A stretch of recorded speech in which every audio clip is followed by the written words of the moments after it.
Wah, wah. Rajin juga kamu bertiga ni ya. Saya nak makan yang lebih baik lagi Kak Nadia. Saya pun begitu juga. Kalau boleh, 2 kali ganda lebih baik. Ada peperiksaan ke dalam masa terdekat ni? Tak adalah, cuma kami rasa berminat dengan cerita Osman dan kawan-kawannya minggu lepas. Kalau macam tu, Hafiz, Arjun dan Airin habiskan dulu kerja tu. Lepas ni baru kita bincang tentang tajuk kita pada hari ni.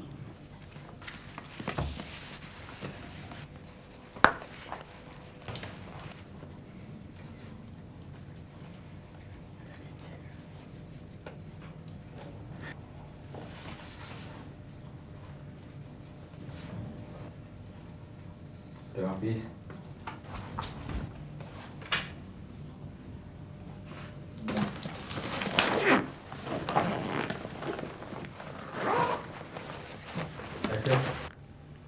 Apa tajuk perbincangan kita pada hari ini Kak Nadia? Hari ni kita hendak berbincang tentang tajuk kegigihan. Sifat gigih ni kalau ada pada seseorang, pasti akan membuatkan dia berjaya dan gemilang. Saya ingatkan sifat gigih ini hanya perlu ada pada orang yang bekerja saja. Sifat gigih ni perlu ada pada semua orang yang hendak berjaya. Kalau seorang peniaga ingin berjaya dalam perniagaannya, dia harus gigih berniaga. Kalau seorang pelajar ingin berjaya dalam pelajarannya, dia juga harus gigih belajar. Saya faham bahawa untuk berjaya seseorang itu harus gigih. Tetapi bagaimana pula kalau seseorang itu ingin menjadi seorang yang gemilang? Yelah, saya pun kurang faham maksud gemilang tu. Alah, itu pun awak tak faham ke? Gemilang itu berjayalah. Arjun, kamu yang kurang faham sebenarnya. Gemilang tu adalah satu bentuk kejayaan yang lebih unggul. Maksudkan Nadia? Kalau ingin dikatakan contoh, kita boleh ambil zaman Kesultanan Melayu Melaka sebagai zaman yang gemilang. Kalau tak salah, pada masa itu Melaka telah terkenal serata dunia. Betul tak Kak Nadia? Ya, betul tu Hafiz.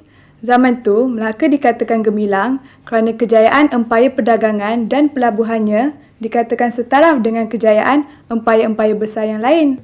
Wah, hebatnya. Betul ke Melaka begitu gemilang sekali pada masa tu? Cuba Hafiz, Arjun dan Airin bayangkan. Pada masa tu, di mana-mana saja di dunia ini boleh berbahasa Melayu.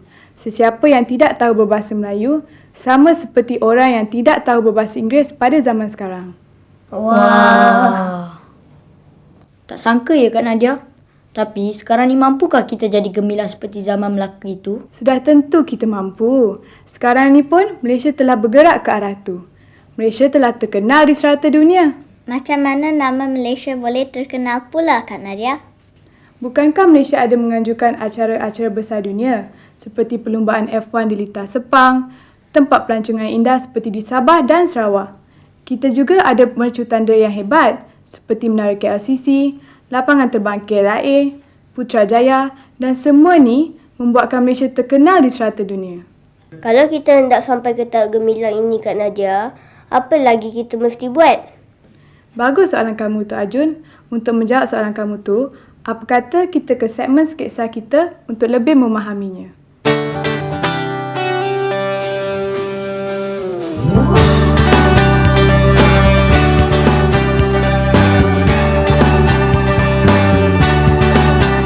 Episod pada kali ini pula menunjukkan cara keempat-empat orang sahabat yang terdiri daripada Siva, Chong, Daniel dan Osman menghabiskan masa lapang mereka dengan membuat perkara-perkara yang berfaedah dan berilmu. Untuk mendapatkan ilmu pengetahuan, keempat-empat sahabat ini biasanya meluangkan sedikit masa melayari internet untuk mendapatkan maklumat yang berguna. Daniel mendapat maklumat daripada seorang temannya bahawa satu pertandingan pengetahuan rendah akan diadakan pada suatu tarikh yang tertentu. Pertandingan itu memerlukan 4 orang peserta di dalam setiap kumpulan dan soalan akan diberikan secara online di dalam talian dan satu chat room akan disediakan oleh penganjur pertandingan setelah segala maklumat dan data-data peserta disahkan. Berapa sekolah yang mengambil bahagian? 25. Takkan 25 sekolah sahaja. Pertandingan ini berdasarkan siapa daftar dahulu dia yang dapat masuk. Awak tak baca ke syarat-syaratnya tadi? Baca, tapi soalan kita ini cepat ke lambat daftar. Saya tidak pasti, tapi pihak penganjur tulis tadi nama-nama kita akan dihantar sekiranya kita berjaya untuk makluman guru besar.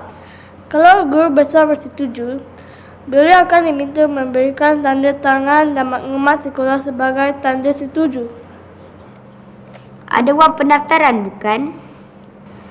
Ada RM25 untuk setiap sekolah yang mendaftar. Agak-agak kamu, guru besar kita bersetuju tidak? Sebenarnya saya dan Dina telah berjumpa dengan guru besar dan bercakap mengenai perkara ini. Beliau yang menyuruh kita berdaftar ini. Kata guru besar, lepas pendaftaran ini kita terus balik dan baca mengenai perkara-perkara Malaysia dan sejarahnya. Perkara-perkara lain akan diuruskan oleh beliau. Kalau macam ini, balik ini juga kita mulakan pembacaan kita. Saya rasa saya akan banyak membaca mengenai sejarah Malaysia. Saya pula akan baca mengenai pelancongan dan mercu tanda. Saya ingat hendak baca tentang perancangan juga tadi. Tapi tak apa, saya baca mengenai menteri-menteri, kementerian mereka dan jawatan mereka. Jadi, saya akan membaca mengenai ekonomi dan isu semasa. Baiklah, semua orang dah tahu apa yang nak dibacakan, mari kita gerak. Setelah mendaftarkan nama mereka secara dalam talian, Osman, Daniel, Siva dan Chong kemudiannya pergi ke tempat mereka selalu berkumpul sambil membincangkan strategi mereka untuk menang di dalam pertandingan itu. Setelah duduk, keempat-empat sahabat itu berbincang tentang perkara yang mereka akan lakukan.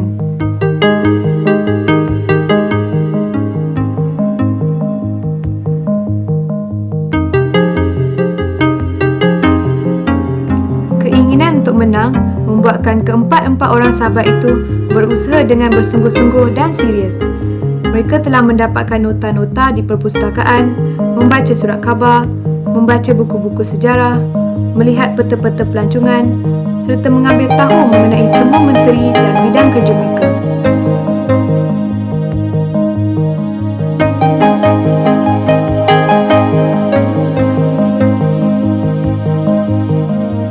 Setelah mendapat data-data yang dikehendaki oleh mereka, mereka memahami dan menghafalnya dengan segera. Tiba hari pertandingan, Osman, Chong, Siva dan Daniel dengan penuh yakin diri dan bersemangat menjawab semua soalan yang ditujukan kepada mereka. Segala ilmu pengetahuan yang telah dibaca oleh mereka berempat nampaknya memberikan hasil apabila keempat-empatnya dengan penuh yakin menjawab soalan-soalan yang dikemukakan itu dengan yakin.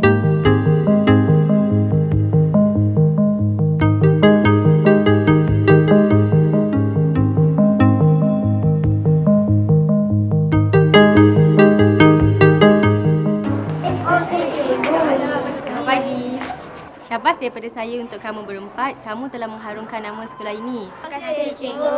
Sebenarnya, kami ini patut ucap terima kasih kepada cikgu dahulu. Sebab dengan kepercayaan cikgu, kami dah berjaya akhirnya. Saya dimaklumkan bahawa markah pasukan sekolah ini yang paling tinggi sekali. Jadi maknanya, Ya, kamu berempatlah Johan Pengetahuan Am rendah. wah berita baik ni. Mengikut yang telah disetujui, majlis akan dibuat di sekolah yang menang sebagai menghargai para pemenang. Penganjur juga akan menyediakan majlis makan di sekolah tersebut untuk 1,000 orang. Wah, besar betul penghargaan mereka. Saya akan menyampaikan hadiah kepada awak berempat. Majlis itu akan dibuat pada hari Jumaat petang. Kalau macam tu, nampaknya tak dapatlah kami nak merasa cikgu belanja kami minum. Kalau awak mahu, apa masalahnya? Saya pun memang berhajat hendak belanja kamu berempat hari ni. Alamak cikgu, saya bergurau saja tadi cikgu. Tak mengapa, awak semua dah harumkan nama sekolah ni. Apa sangatlah saya belanja kamu berempat berbanding dengan apa yang telah kamu buat. Kami berbahasa hati dengan kata-kata cikgu ini. Baiklah, kalau betul kata-kata kamu, jom ikut saya sekarang ke kantin. Sekarang. Ya cikgu.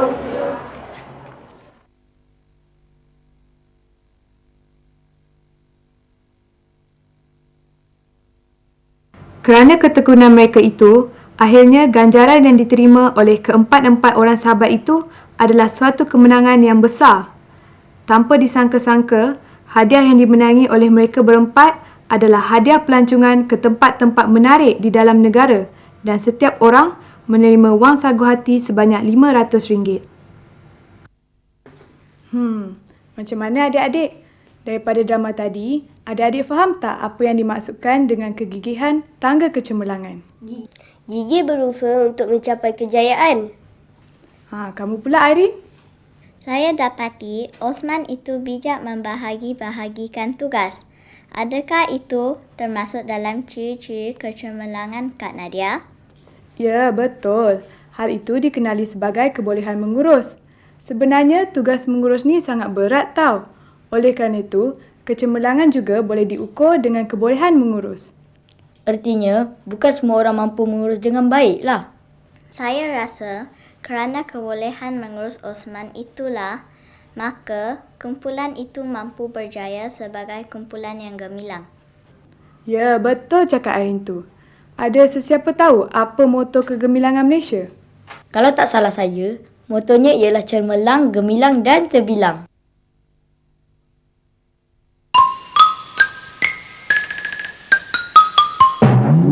Sebenarnya saya dan Dina telah berjumpa dengan guru besar dan bercakap mengenai perkara ini.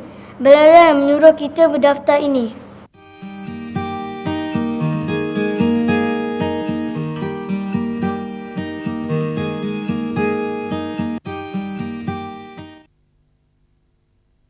Keinginan untuk menang membuatkan keempat-empat orang sahabat itu berusaha dengan bersungguh-sungguh dan serius.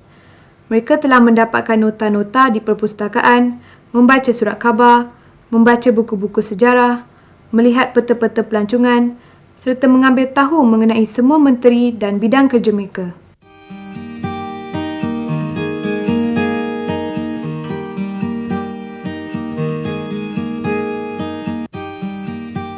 Segala ilmu pengetahuan yang telah dibaca oleh mereka berempat nampaknya memberikan hasil apabila keempat-empatnya dengan penuh yakin menjawab soalan-soalan yang dikemukakan itu dengan yakin.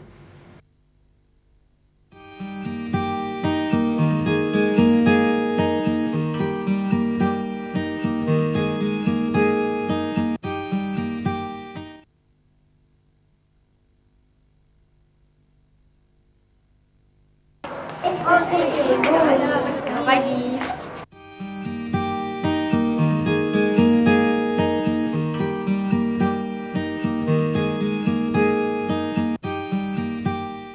Syabas daripada saya untuk kamu berempat. Kamu telah mengharumkan nama sekolah ini. Terima kasih cikgu.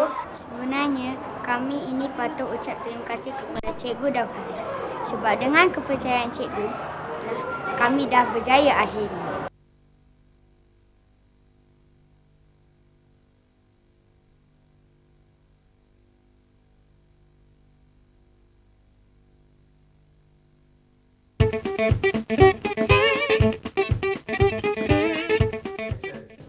Bersama kita hari ini ialah Encik Muhammad Najib bin Badruddin, seorang motivator di Raja Kelantan.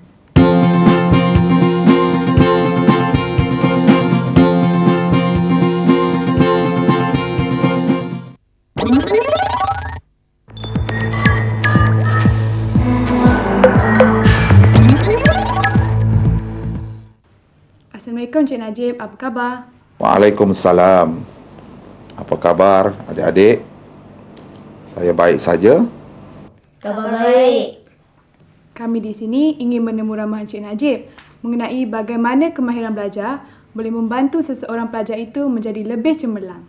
Boleh, apa salahnya? Soalan saya begini Encik Najib. Apakah ciri-ciri kemahiran yang perlu ada pada seorang pelajar sekiranya dia ingin menjadi pelajar yang cemerlang? Pengurusan masa adalah begitu penting kepada seorang pelajar, terutamanya seperti adik-adik yang berada di hadapan saya. Kemahiran pengurusan masa. Bagaimana adik-adik perlu tahu bagaimana nak urus masa pada setiap hari dan ketika.